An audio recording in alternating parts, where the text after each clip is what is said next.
Have you ever felt like someone was pulling strings you didn't even know were there? Like you agreed to something, only to wonder later how you were convinced. This isn't just simple persuasion. This is the shadowy realm of dark psychology, a field that explores the art of manipulation and control, using our own cognitive biases and emotional triggers against us. It's about understanding the human mind not to connect, but to control. It delves into the more predatory aspects of human influence, where one person's gain is often another's loss. This is the subtle force that can make you question your own reality and act against your own best interests. At the heart of dark psychology are a set of calculated tactics designed to exploit vulnerabilities. One of the most insidious is gaslighting, a methodical process of making someone doubt their own sanity. It's the constant denial of things that happened, the shifting of blame,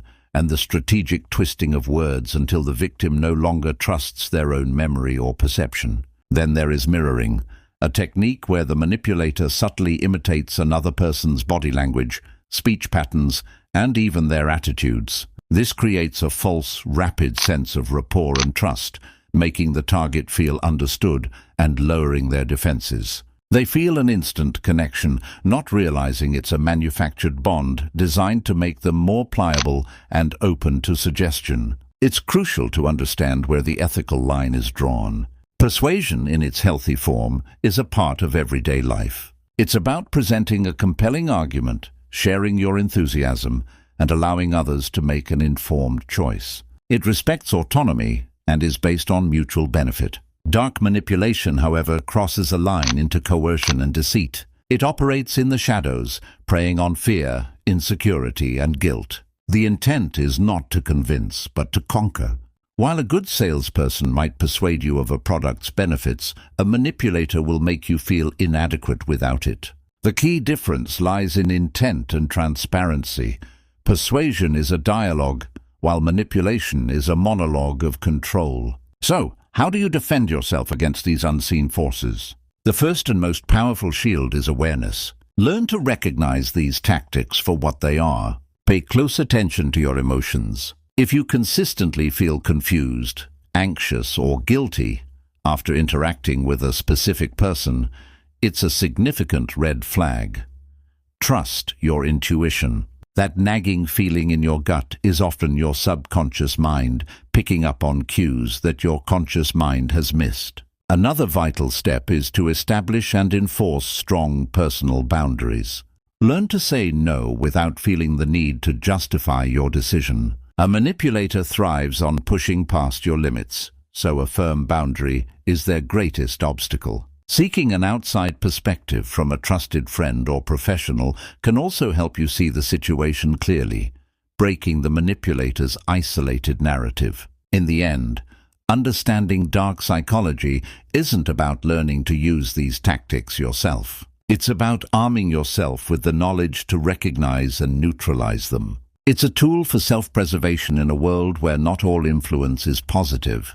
By fostering self-awareness, trusting our instincts, and upholding our boundaries, we can navigate our social world with confidence. We can protect our minds and maintain our autonomy, ensuring that the only person pulling our strings is ourselves. This knowledge transforms you from a potential target into a fortified individual, capable of fostering genuine connections built on respect, not control.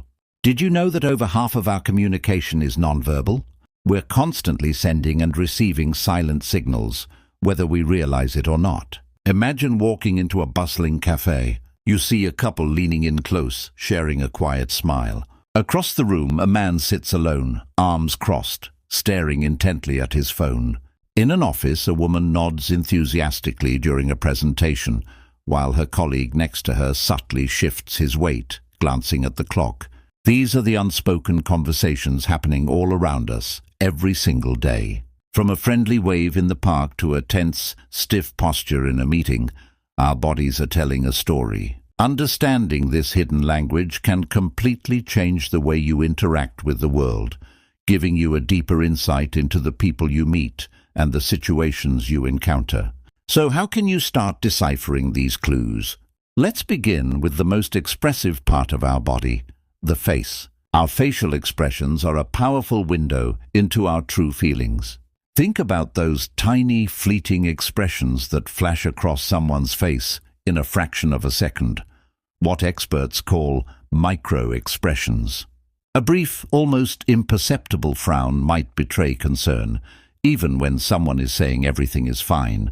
A quick, genuine smile that reaches the eyes, creating little crinkles at the corners, signals true happiness, unlike a polite, mouth-only smile. A subtle raising of the eyebrows could indicate surprise or disbelief, while a slight tightening of the lips might suggest disagreement or stress. By paying closer attention to these small, involuntary movements, you can gain a more accurate reading of a person's emotional state, often revealing the feelings they might be trying to hide behind their words. Beyond the face, our overall posture and gestures speak volumes. Picture two people waiting for an interview.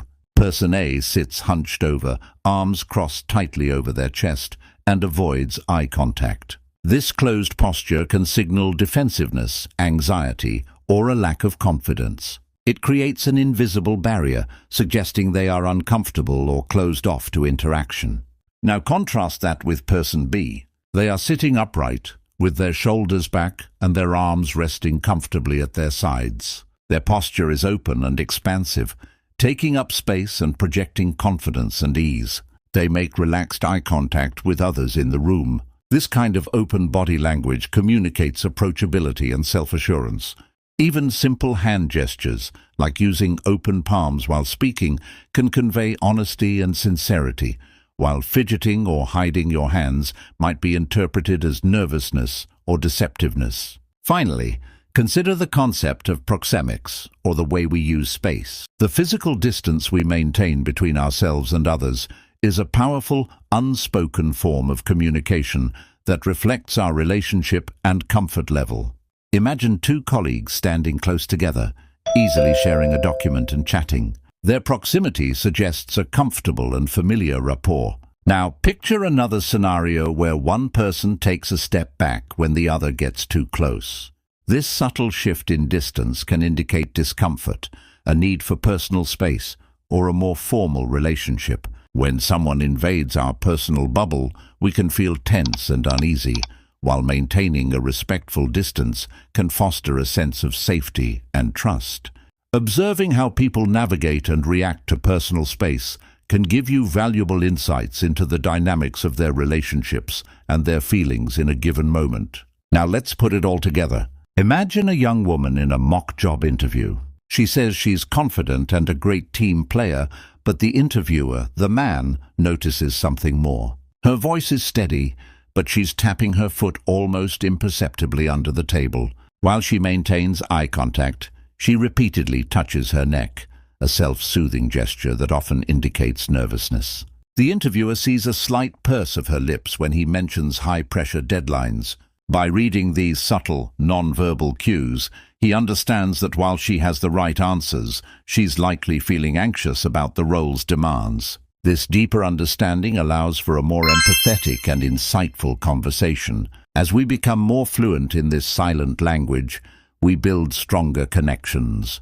We see it in the open, welcoming gestures of friends greeting each other, the attentive posture of a good listener, and the synchronized movements of a team working in harmony. The story is always there, written in the way we stand, move, and express ourselves. What story will you start reading today?